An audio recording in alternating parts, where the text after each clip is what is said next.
अस्सलाम वालेकुम दोस्तों। 1989 की सुबह सोवियत यूनियन के बनाए गए स्कड मिसाइल पाकिस्तानी सरहदी इलाके तूर-खम के पोस्ट ऑफिस को तबाह कर दिया और वो मिसाइल काबुल से फायर किए गए थे। दोस्तों, क्या आप जानते हैं कि एक ऐसा टाइम भी आया जब अफगानिस्तान से पाकिस्तान पर स्कड मिसाइल बरसाए गए थे,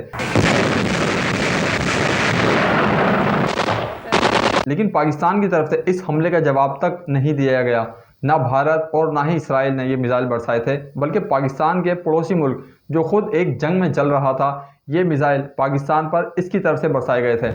अब सवाल यह है कि ये हमले कब और क्यों हुए, किन पाकिस्तानी इलाकों को निशाना बनाया गया, पाकिस्तान ने जवाब क्यों नहीं दिया और इसके असरात आज तक पाकिस्तान में क्यों महसूस होते हैं। अफगानिस्तान की तरफ से पाकिस्तान पर स्कड मिसाइलों की बारिश, ये वाकया 1988 के आखिर से शुरू हुआ और 1991 तक जारी रहा, लेकिन सबसे ज़्यादा इस जंग में शिद्दत 1989 और 1990 में आई। 1979 उस टाइम के मुजाहिदीन कहलाने वाले जंगजुओं के खिलाफ मास्को नवाज अफगान हुकूमत की मदद को आई। सोवियत यूनियन की फौज का आखिरी ट्रुप स्कड हमले से पौने 2 माह पहले ही आमो दरिया पर बने हैरतान पुल को पार करके वतन वापस जा चुका था, लेकिन सोवियत यूनियन, पाकिस्तान, अफगानिस्तान और अमेरिका के दरमियान 1988 के जिनीवा मुआहदों के तहत ये इनकलाब शुरू हुआ। 1988 United press international Gerald Nadler की रिपोर्ट के मुताबिक सोवियत यूनियन ने ऐलान किया कि वो अफगानिस्तान को अपने जदीद तरीन हथियार, जिनमें दरमियानी फासले तक मार करने वाले मिसाइल भी शामिल हैं,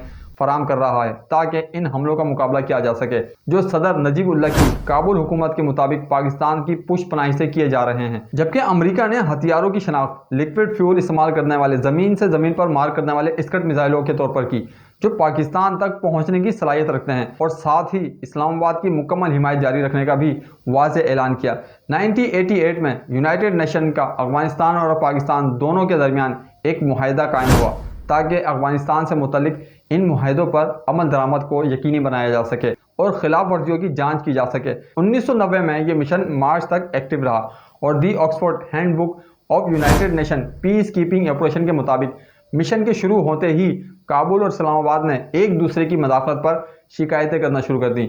हैंडबुक में इस मिशन के हवाले से लिखा है कि अफगानिस्तान ने मुजाहिदीन के बॉर्डर पर नकलो हरकत और 1989 की फौजी कार्रवाइयों में, जिनमें सबसे अहम अफगान हुकूमत गिराने के लिए अफगान शहर जलालाबाद के खिलाफ थी, इसकी शिकायत की। पाकिस्तान के फ़दाई हदूद की खिलाफ वर्जी की, अफगान इंटेलिजेंस से मंसूब दहशतगर्द हमलों और पाकिस्तानी इलाके में मिसाइल हमलों की भी शिकायत की थी। लेकिन मिशन के मुताबिक अफगानिस्तान के पास ना सियासी हिमायत थी और ना ही कोई वसाइल, इसलिए वो तनाज़े में शामिल फरीकों की शिकायतों को बगैर तहकीक के सिर्फ लिख कर ही दे सकता था और इन्हें मुआहदे की पाबंदी पर मजबूर भी नहीं कर सकता था। पहले तो ये कहानी कहाँ से शुरू हुई, इसको समझते हैं। 1979 में सोवियत यूनियन ने अफगानिस्तान पर हमला किया, जो एक दहाई की जंग का आगाज़ था। पाकिस्तान ने मुजाहिदीन को सपोर्ट किया जो सोवियत और अफगानिस्तान हुकूमत के खिलाफ लड़ रहे थे। 1988 में जिनीवा मुआहदों के तहत सोवियत अफवाज ने इलाका छोड़ना शुरू कर दिया, लेकिन नजीबुल्लाह की हुकूमत अब भी काबुल में मौजूद थी और मुजाहिदीन इसे गिराने के लिए हमले भी कर रहे थे।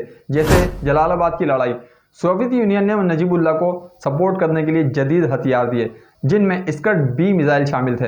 ये मिसाइल 300 किलोमीटर तक मार कर सकते थे और इन मिसाइलों का इस्तेमाल भी मुजाहिदीन के ठिकानों पर किया गया।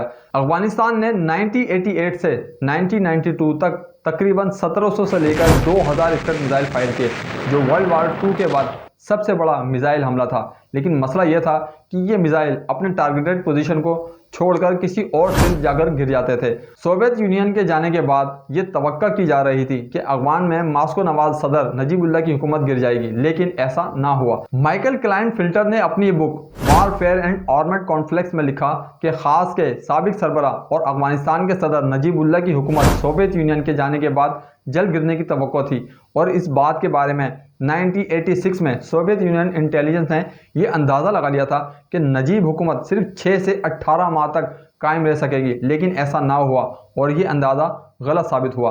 18 नस्ल ग्रुप और 5 मुख्तलिफ ज़बानें बोलने वालों पर मुश्तमिल हुकूमत ने अपने अंदर इख्तलाफात के बावजूद कम्युनिस्ट नज़रियात रखने वाले कुछ धड़ों को अलग रखने में कामयाबी हासिल की, जो बाज़ औक़ात आज़ादी से ज़्यादा कम्युनिज़म में दिलचस्पी रखते थे। सन 1987 में अफगानिस्तान फौज ने हैरत अंगेज तौर पर मुजाहिदीन के मुकाबले में बेहतर कारकर्दगी दिखाई।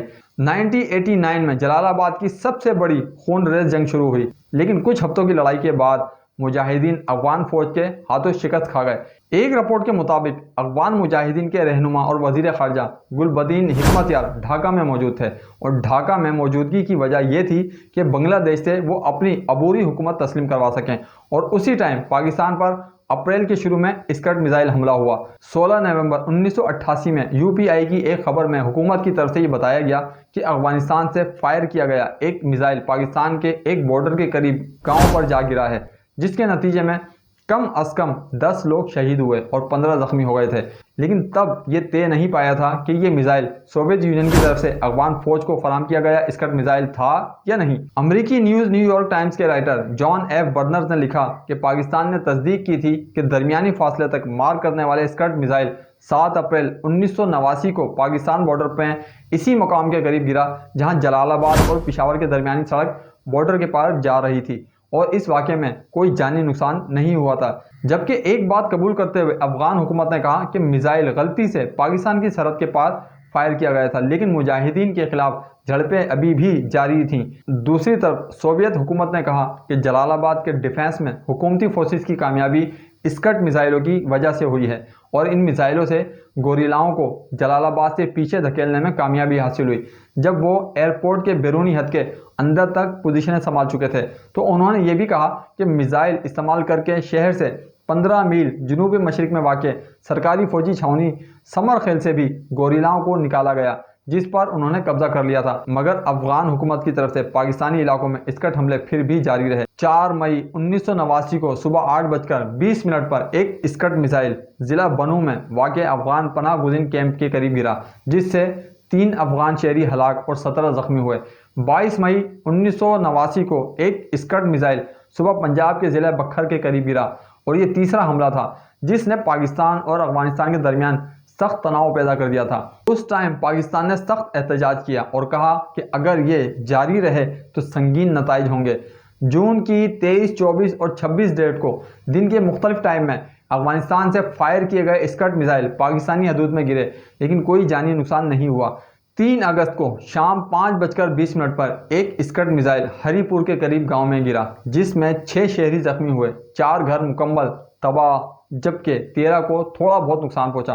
15 अगस्त को सुबह 8:45 पर स्कड मिसाइल कुर्म एजेंसी में गिरा। 1 अक्टूबर 1989 को रात 8:15 पर शुमाली वजीरिस्तान एजेंसी में आदम खेल के करीब और 27 अक्टूबर को कुर्म एजेंसी के इलाके टेटरी में गिरा और इसमें भी कोई जानी नुकसान नहीं हुआ। जबकि एक रिपोर्ट में बताया गया कि मज़ाहमतकारों का काबुल पर कब्जा करने का आखिरी मंसूबा दिसंबर 1989 में शुरू हुआ, लेकिन ये भी नाकाम रहा क्योंकि हुकूमती अफवाज ने इस हमले को पसपा कर दिया था।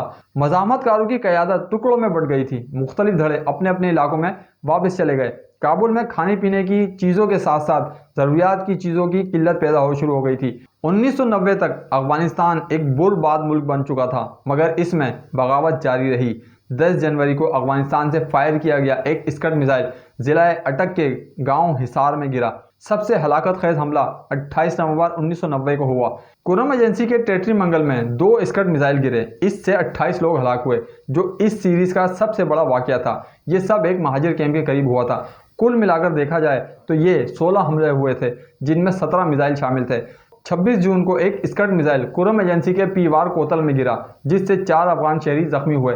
13 सितंबर को स्कड मिसाइल कुरम एजेंसी के इलाके शाहदल और 20 नवंबर को खैबर एजेंसी के इलाके अव्वल खान के करीब गिरा, जिसमें कोई जानी नुकसान नहीं हुआ। ये इलाके खैबर पख्तूनख्वा और पंजाब में थे, जैसे पेशावर, बनू, भक्कर और कुरम के इलाके। हलाक होने वालों में ज़्यादातर अफगान महाजिर थे। एक हमले में 6 महाजिर हलाक हुए और 22 जख्मी। ये हमले जलालाबाद की लड़ाई के दौरान हुए, जहां मुजाहिदीन नजीबुल्लाह की हुकूमत को गिराने की कोशिश कर रहे थे।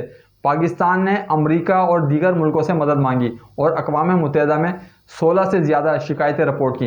ह्यूमन राइट्स वॉच ने भी इसकी शदीद मजम्मत की। इन हमलों से पाकिस्तान में खौफ फैल गया था, ख़ास तौर पर सरहदी इलाकों में। अफगान मुजाहिदीन जो पहले ही जंग से मुतासिर थे, मज़ीद तकलीफ में आ गए थे। पाकिस्तान की मईशत को शदीद नुकसान पहुँचा क्योंकि ये इलाके तिजारती मराकज़ थे। सियासी तौर पर ये पाकिस्तान और अफगानिस्तान के ताल्लुकात को मज़ीद ख़राब कर गए। पाकिस्तान ने मुजाहिदीन को सपोर्ट जारी रखी और 1992 में नजीबुल्लाह की हुकूमत गिर गई। आलमी सतह पर यह सोवियत यूनियन की अफगान मदाखलत का आखिरी बाब था, मगर अमेरिका ने पाकिस्तान की हिमायत की। नजीबुल्लाह की हुकूमत गिरने के बाद अफगान मज़ाहमतकार आपस की जंग में ही उलझ गए। अफगानिस्तान के अपने अंदर ही खाना जंगी शुरू हो चुकी थी। मुख्तलिफ धड़े एक दूसरे से लड़ते रहे।